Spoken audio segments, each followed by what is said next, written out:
Hi, good morning. It is March the 18th. I'm your host, Tom Dent. Welcome to That Saturday Show. This is Season 3, Episode 10. That Saturday Show is produced by the Albuquerque Center for Peace and Justice, where we work very hard and vow to end war, establish equality for all, and establish a planet that is sustainable and livable for all living things. Here's some Peace Center announcements right away. We sort of have a major problem with our plumbing, so we're kind of closed indefinitely. But we'll let you know when we open. And a very important meeting coming up is our annual membership meeting. This will take place on Saturday, March the 25th, hopefully at the Peace Hall from 11 a.m. to 12:30. If it is moved to another location, we'll let you know on Facebook, through our newsletter, by any means possible. The first issue, we've got a jam-packed show. We're going to be talking all sorts of things about the state legislature as it comes to a close. We have 2 songs by Matt Johns. We have a couple of ladies zooming in to talk about their bill, the Second Chance bill. And the first issue I want to talk about, you've seen on past shows, and maybe if you turn into early morning TV or 5:30 TV, you've seen us up at the mayor's office, petitioning the mayor's office and the police department to keep Officer Dominic Perez as far away from the SWAT team and weapons as possible. So on March the 9th, myself, Andres Valdez, Samson Costales, who has 22 years of police experience.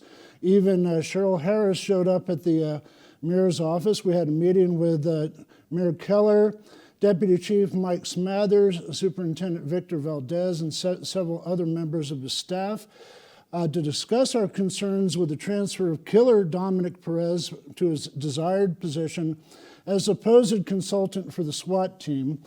While much of the mayor and deputy's chief responses were more or less lip service, and this I'm quoting Samson Costales here, we were able to concrete our stance that we will scrutinize the movement of Perez and will ensure that he's not present at any SWAT activations. DCOP Smathers did lie about Perez wearing a uniform and responding to SWAT activations. However, now that they know we have eyes on him, we think they may restrict his movements, and if there's a further community meeting about this, we'll let you know. The next issue is the Ukraine March for Peace, and that is sponsored by the Answer Coalition, Stop the War Machine, and Veterans for Peace out of the Peace Center. This is going to be at 2 o'clock at the near the VA at the intersection of Gibson and San Mateo. Please show up. We're expecting over 100 people. Our next, the last issue I want to talk about, and this is my opinion, and I think it's the opinion of a lot of people that are involved with environmental issues at the Peace Center, is you may have heard about the proposed opening of drilling in the Northern Alaskan Oil Reserve. This is called, the new project is called the Willow Project.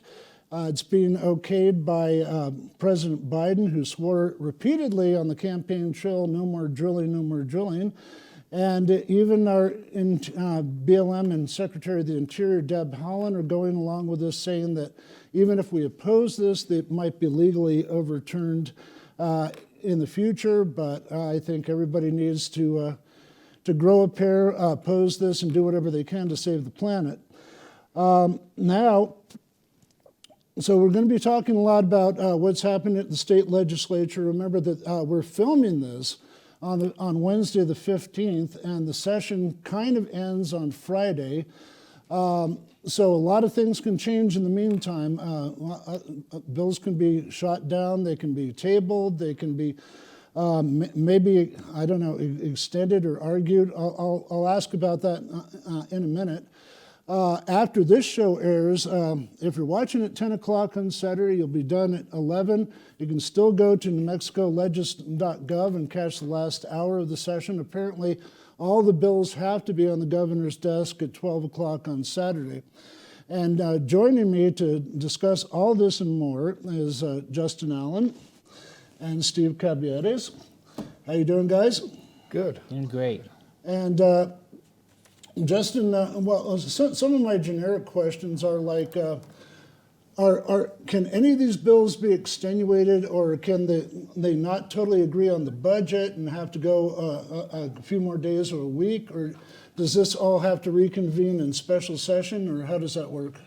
Well, I can tell you in 2010, when we had a huge budget crisis because there just wasn't enough money, there had to be 2 special sessions because at the end of the regular session, the budget was not balanced per the Constitution, and they came back again and tried to get it together, didn't quite get it, had to have a second special. So that is required if they don't do it. But we're not in that problem this time. Yeah. There's an embarrassment of riches in the Treasury this time. Well, I think a couple of things have been snuck into budgets, both on the Senate and House side. I know that we talked about Nathan Smalls, who was on one committee who that was reviewing House Bill 12, and he transferred $50 million of that into House Bill 2, which is the state budget, and it's sitting there on page 196. So make some last-minute phone calls if you want it. It's supposed to be matching funds with federal funds for hydrogen hubs, and we don't have the water for it, and it doesn't really create any energy. So please make any type of last-minute calls, emails to try to knock that out of the budget. So Justin has been up in the state legislature for a number of weeks, working primarily on the Voting Rights Act, and we're lucky to have him here, and he's excited to talk about this. I know I've heard at least 9 bills right now have been passed. Hopefully you can get a Smokey the Bear license plate, and I bet you can't guess what the state aroma is. It's supposed to be green chili roasting on a fall night. So Justin, tell us about the Voting Rights Act, what's going on with it, and what do you see with it for the future? Thank you, Tom. Thank you for having me here. So we've been working on, Ole and our partners have been working on House Bill 4, the Voting Rights Act, and it's one of the pieces that I'm excited about is that formerly incarcerated people will no longer be discouraged by the barriers that prevent civic engagement. Under the current law, individuals must complete probation and parole before they're eligible to vote or able to register. And the issue we've been having is that a lot of people are being arbitrarily denied by the county clerk's office. And on top of that, other people with felony convictions assume that they can't vote because of the felony conviction. So what one of the pieces in this bill does is it automatically restores voting rights to formerly incarcerated people immediately when they walk out the doors. So individuals will no longer have to prove that they're eligible. They won't have to go through Department of Corrections and try to get documents that never materialize. It just clears up a lot of the confusion about who's eligible and who's not. Excuse me. One of the other important pieces of the bill is the Native American protections. Now ballot boxes will be implemented in rural areas and tribal areas. And tribal lands. And so this is really important for individuals who have previously had to drive 60 miles just to reach a ballot box. Really? I've heard they have mobile stations ready to go out too. Yeah. So what do you see for the future of this? Is this going to hold up, or is it going to face pushback in the future? We don't know. We're pretty confident it'll get passed. It's headed to the governor's desk now. But simply passing legislation does not increase civic engagement. I mean, we know that a lot of impacted folks typically don't engage in the political process because they've been excluded.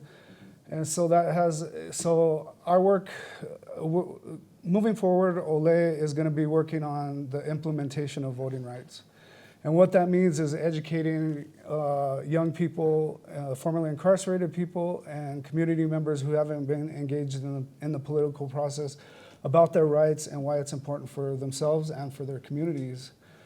For me personally, I didn't used to care about politics. I didn't want anything to do with it until I got a little bit more educated about it being an extension of my voice and my mark of citizenship. And so We're launching a popular education campaign. Our first community discussion will take place this evening, March 18th at East Central Ministries at 123 Vermont at 6 p.m. It will be a community discussion about civic engagement and how to educate not just our community members, but even family members and peers who are disengaged. And so I'm really looking forward to that conversation this evening. Great. We've got a few minutes before we go to our first song. I want to ask both of you about this one bill that got knocked down. I think Jerry Ortiz-Pino was one of the sponsors, and this was, correct me if I'm wrong, is they wanted to have local municipalities and state entities involved in the management of federal and privatized prisons that are now holding immigrant detainees, and apparently they're suffering very deplorable conditions in some of these facilities. Right. And the management, I'm not as familiar with that bill. When they say having the counties and states have extra management, what do you mean exactly? To have them have extra say, and I guess, if they're striking, if there's terrible conditions, Right. To have the local authorities or the state move in on their behalf. Right, and I think that there's standing for that, with possible exception of the Otero federal detention one. There may be an issue of, can the state or county or city regulate a federal institution? But other than that, the other private prisons that are doing just county and state folks probably should be okay. I've heard that a lot of the gun control legislation has kind of gone by the wayside.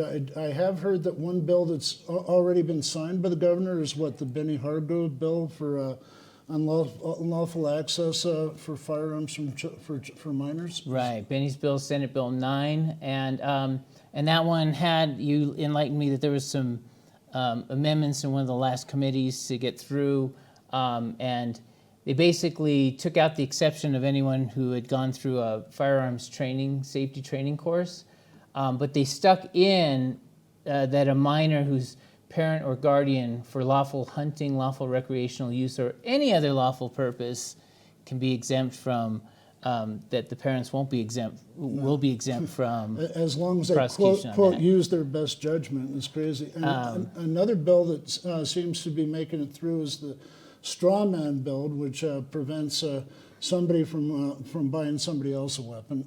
Yeah, and I don't see that as passed yet, but I heard that it's pretty far in the process. Did you have the bill number on that one? Oh boy, not in front of me right away.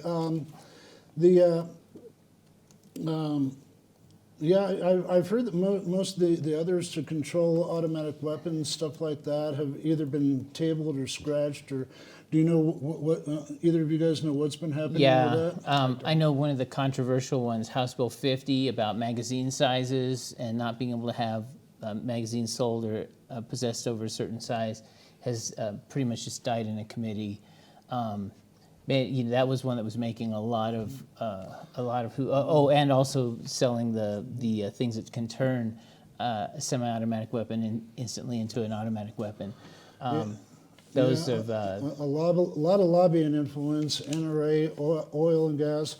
We're going to go to our first song. I saw on Wednesday morning, I saw Javier Martinez grab his Coke and Cheetos and get on his way from Albuquerque to Santa Fe, and now we're going to hear a song about that trip by our music director, Matt John, covering Neil Young's Albuquerque.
find some Fridays, country town. I'll find somewhere where they don't care who I am.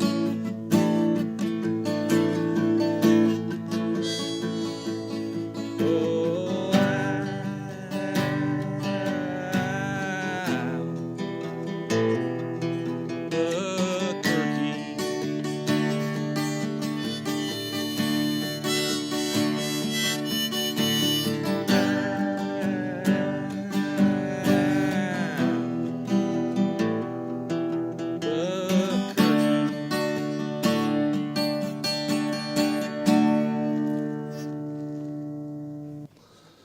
We're back. I'm back here with Steve Cabietas and Justin Allen.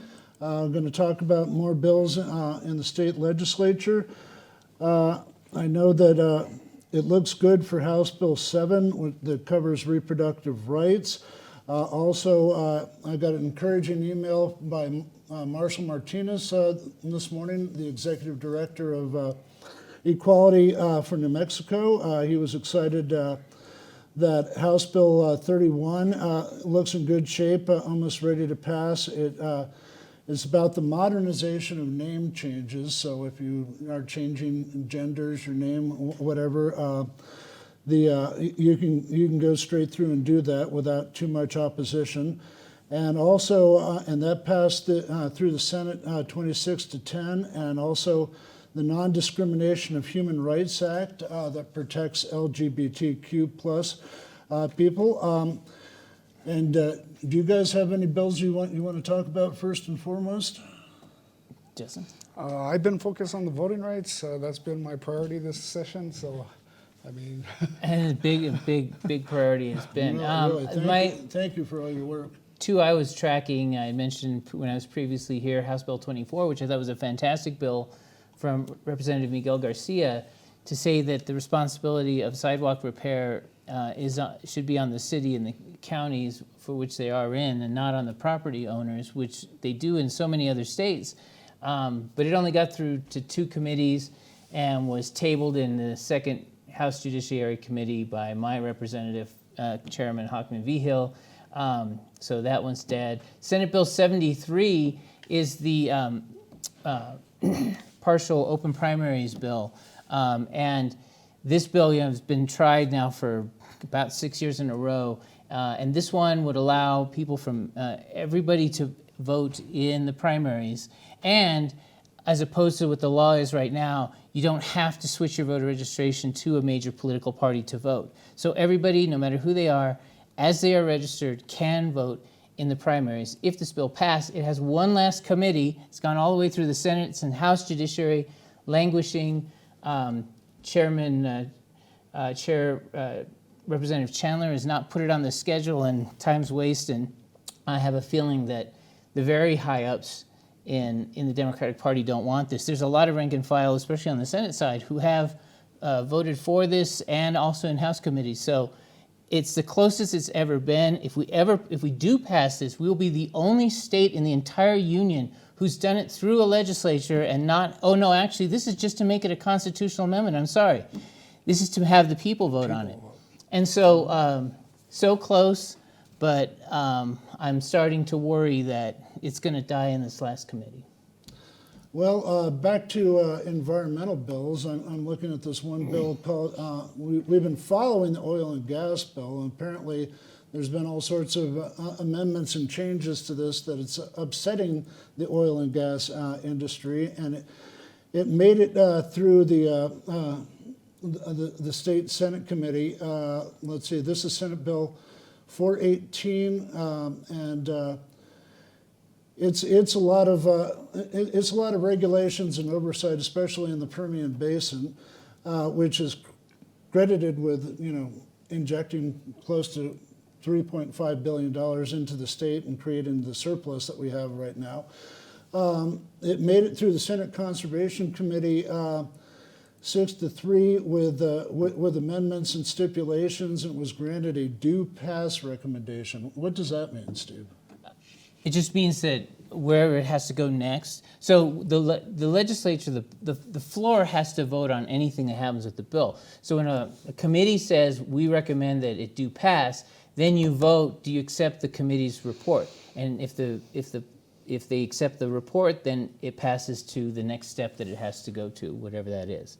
So hopefully the next step on bills like that at this late hour is to the floor and hopefully the governor's desk. And part of that too is like to remove a cap of $250,000 in to pay for well capping and remediation and everybody who lives around there that may be affected in their groundwater or through air pollution or whatever. This is one area, Right. where a lot of times you think farming, ranching is not necessarily pro-environment or whatever, but they are when it's affecting their ranch lands, especially their private ranch lands, and so sometimes they're allies with environmentalists on issues like Yeah, this. like fracking, when their kitchen sink starts to catch on fire when you run the water. That's why I always tell people that although politics runs on certain lines, not always. There are times where people you're usually fighting with, you can find common ground with on certain issues. And on those few times, you should take advantage of that at all costs. And then as we get closer to our power sources here in the state and PNM, I think the San Juan reclamation bill has already been passed by the governor, is that right? Let's see, I don't have that here. On the signed-in chapter bills on the Secretary of State's site, it's not here yet. They have the Hermit's Peak Calf Canyon Fire Recovery Funds that are all through. But, there's going to be a lot happening.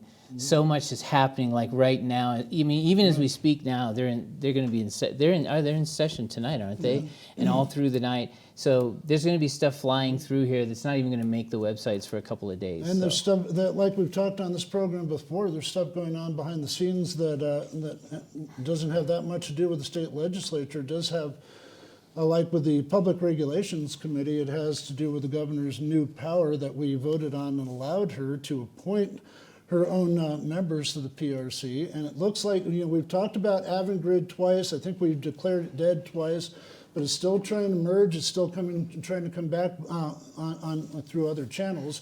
So remember that stay on this. Stay on the PRC. Find out who your commissioner is. Write letters. Send emails. This is over by a long shot. I've seen that there was a number of solar incentive bills that have kind of snuck in there, and it's and back to Avangrid. If they merge with PNM, they really don't care about solar or wind whatsoever. Especially community solar or wind. You Right. know. What other bills do we want to touch on? We just have a few minutes until we go to the Zoom about House Bill 64. We have declared an official state smell, and and that is the smell of roasting green chili, right? So that has now gone with the official question, red or green, and the official cookie, biscochito. Some of this really, important stuff that goes on while we wait for 20 Do to you know 40 what our days for the budget. state insect is? No. It's the tarantula hawk. I stuck my finger in a windowsill once and got bitten by a juvenile tarantula hawk. I thought all my nerves were on fire for 24 hours, and that Wow. was just a juvenile. That's crazy. There's a couple of other bills that carry on to other things. I saw that there was a $700,000 increase for employees at the jails, especially MDC. And what gets me, I was talking to Justin about this earlier, a lot of people have quit. Apparently there's not enough medical and nursing staff there.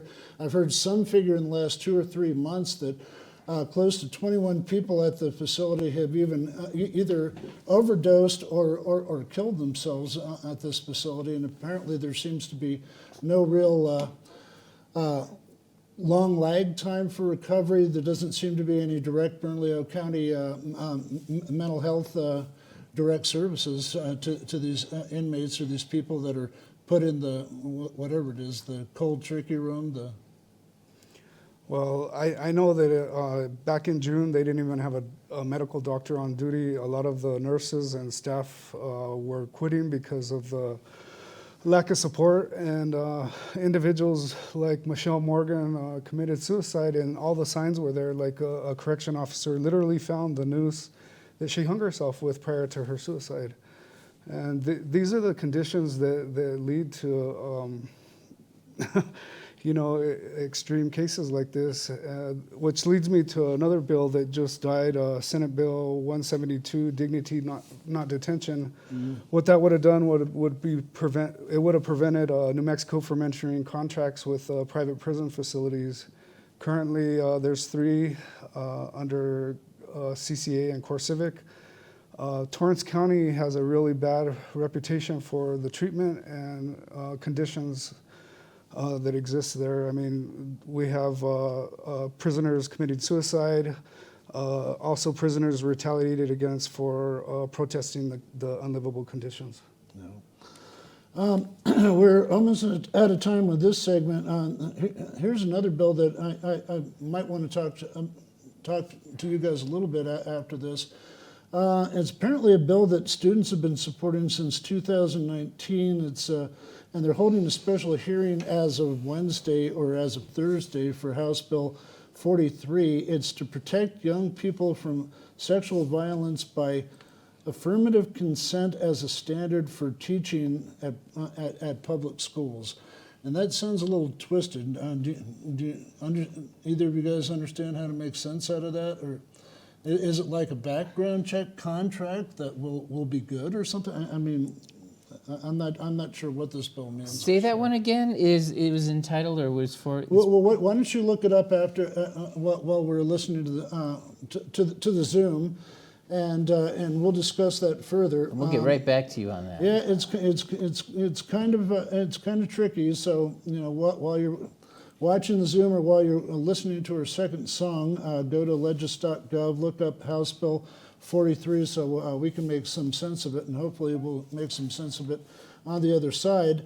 What's coming up now, I'm doing a Zoom with Abby Long and Eva Buchwald from, I think they're in Santa Fe right now, and on this Wednesday, and they're going to be, they've been following and supporting House Bill 64, the Second Chance Bill, which basically is to... It's SB 64. But Senate Bill 64. Senate Bill 64. Why did I write down H Bill 64? Okay, yeah, Senate Bill 64, and it's basically if a juvenile is convicted for a very long sentence or a life sentence, it believes in the eventual remediation of this individual, and it allows for shortened sentences off long and life sentences. Matt will be back on, and he's going to do another cover. He's going to do I Ran Away by Dinosaur Jr.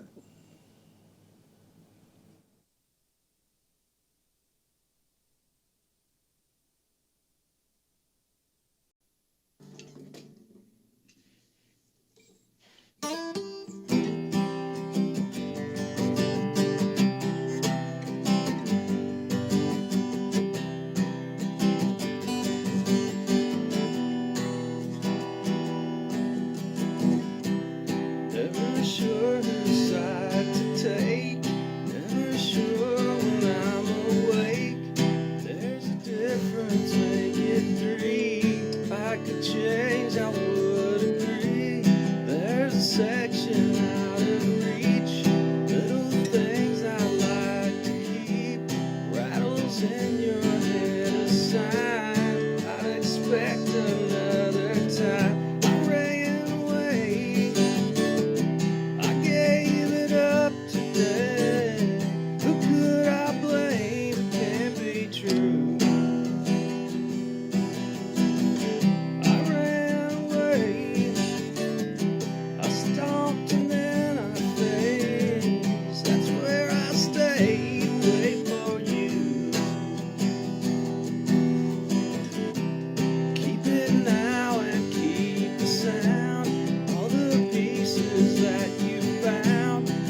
Okay, we've been searching like crazy for House Bill 43. This is sponsored by a lot of different people, Liz Thompson, Gail Chasey, Andrea Romero.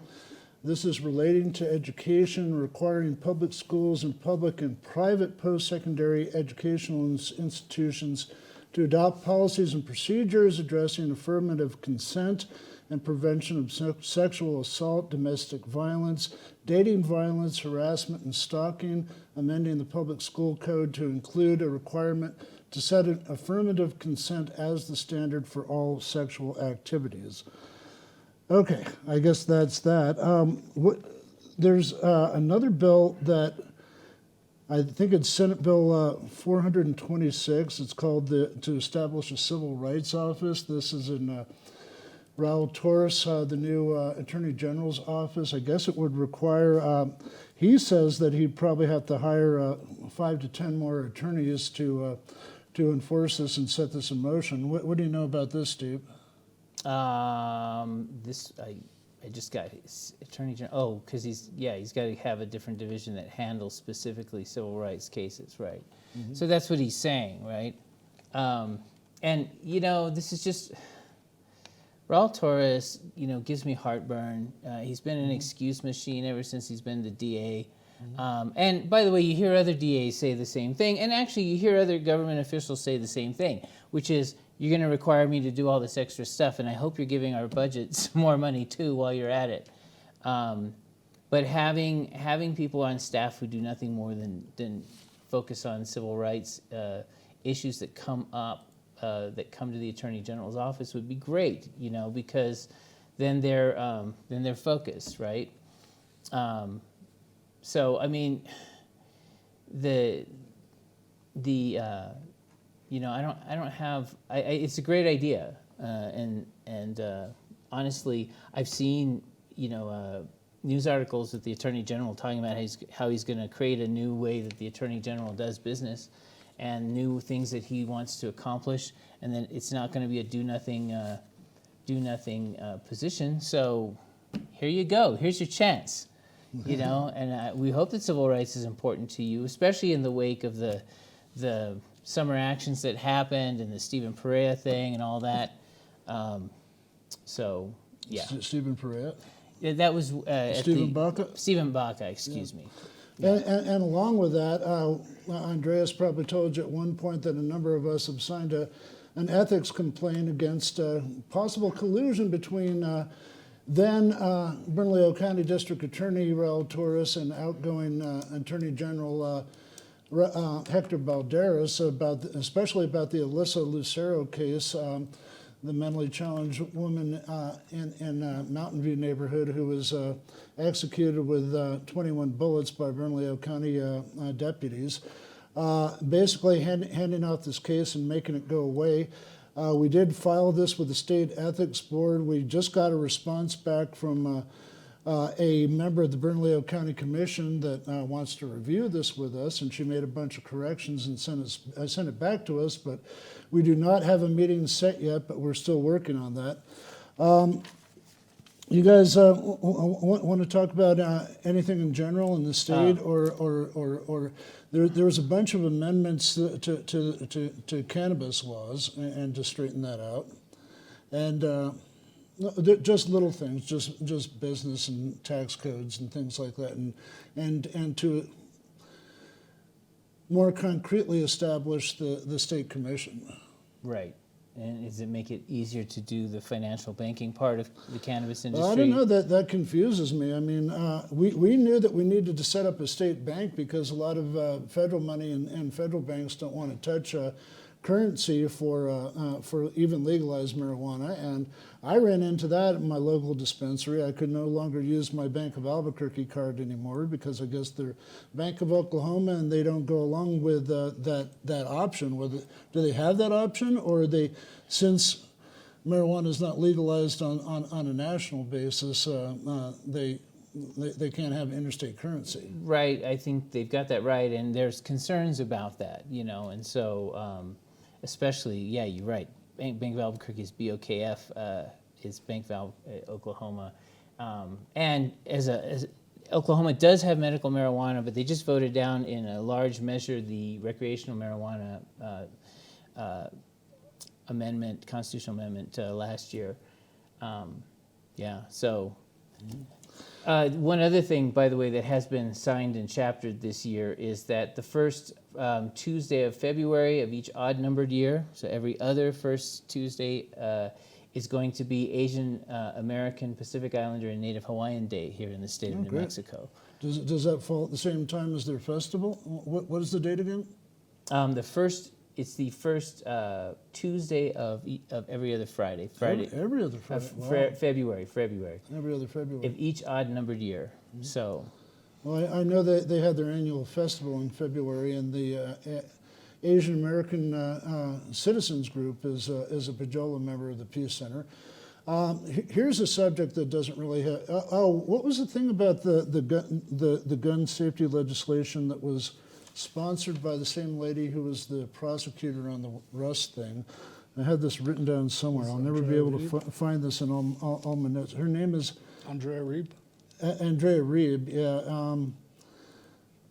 I wrote this down somewhere. But she had to call herself out. She had to recuse herself as the prosecutor with the Baldwin Rust murder case, I guess. God, where did I write this down? right, because of perceived conflict of interest in making it. Being a prosecutor and state legislator. Right, and or and people are going to claim that she's doing this to like further her political career or whatever, and so, I mean that's the here it is. claims. Okay, this is. That's a straw man. Raimundo Laura and Andrea Weeb. I can't find the bill to this. Apparently, it's okay. I don't know. Here's a subject that I just wanted to kind of tease Steve with and get his response as we near the end of the show. You do like to do that. So everybody's heard about, we were talking about libertarians earlier and Right. how somebody is not really a Republican libertarian. I've heard that a lot of the political bent in Silicon Valley is more libertarian than people think, and I guess these banks that came out of the computer boom, what is it, Signature Bank in New York and Silicon Valley Bank. the Yeah. Silicon Valley Bank. And they said there was a number of things that set it off. It was the wicked inequality over the pandemic. It was the feds jacking up inflation rates really quickly. Even one excuse was that it was the cryptocurrency market. So it's called yes, all of the above. It kind of takes all of that to set it all. Kind of like when you're playing Jenga. You can only pull so many pegs out before it all collapses, right? Mm-hmm. So that's part of it. So interestingly enough, Silicon Valley Bank and Signature, some of them don't operate quite like some of the other banks do. It's like they have a different kind of license. And so I think also they were lending out, doing more fractional reserve lending out than most banks do. So they put themselves more at risk and more vulnerable when the whole inflation rate spike happened. And that actually, it did, their collapsing actually made some crypto go south this last week or two. It's actually recovered because Biden said that they're going to bail them out. And about the only good piece of news I heard is that Treasury Secretary Janet Yellen will not accept any bailout package that gives the CEOs like a golden parachute to get out. She said no one on the CEOs, no one on the board is going to get goodies for blowing up a business this time, which I've always believed that should be the law. I think that if you're the CEO of a corporation that goes upside down, you shouldn't be allowed to be on the board or CEO for like 7 years. But that doesn't happen. Well, I don't mean to cut you off. We basically have to say goodbye and see you next week on that Saturday show. But before we do that, do you think there's any hope for this bill to block nuclear waste in southeast New Mexico from Holtec and Or is it just kind of like sticking your finger in the dike and waiting for the flood? This is going to be one of these midnight deals. You know, I think at midnight or 2 o'clock in the morning when everyone's exhausted and is not listening enough, they're going to try to get the Republicans to be better. You know, the Republicans play the game. I don't know if it's on the House or Senate side. On the House side, they get 3 hours to delay on every bill. On the Senate side, they can go as long as they can keep talking. And so it's really going to be up to that. Well, it says it got a 5 to 6 vote in the House Judiciary Committee. And Senate Bill 56 Senate Bill 53 should have gained the support of the full House. It would most likely head to the governor's desk to be signed into law. So,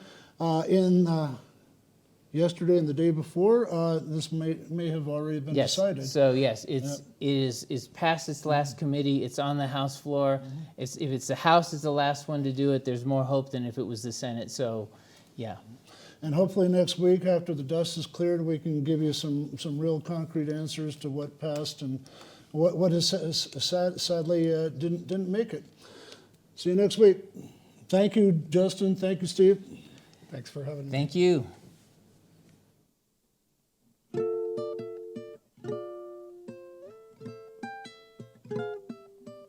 Until the next time, it's time to say goodbye. When you out here in the streets, keep it real, 505. We love everybody, we just want to let you know. Thanks for tuning in to that Saturday show.